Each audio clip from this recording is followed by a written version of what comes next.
First, you need a horcrux manager script, which I placed in a horcrux manager game object. Every time I click my mouse, this script tries to make a horcrux. It does this by first checking if it actually clicked a clickable object. For an object to be clickable with my implementation, it needs a 2D collider.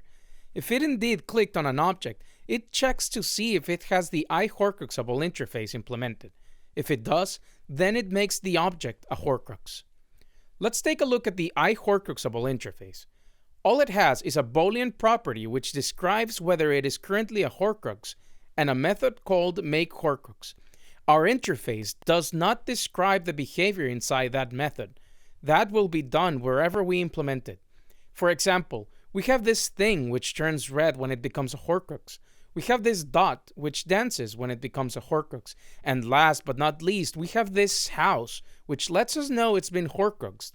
And making use of the isHorcrux Boolean, it tells us it already is a horcrux if we try to make it a horcrux again. Additionally, we can say that this triangle gets destroyed when it comes into contact with any horcrux. So on trigger enter, we can check to see if the colliding object has the horcruxable interface implemented.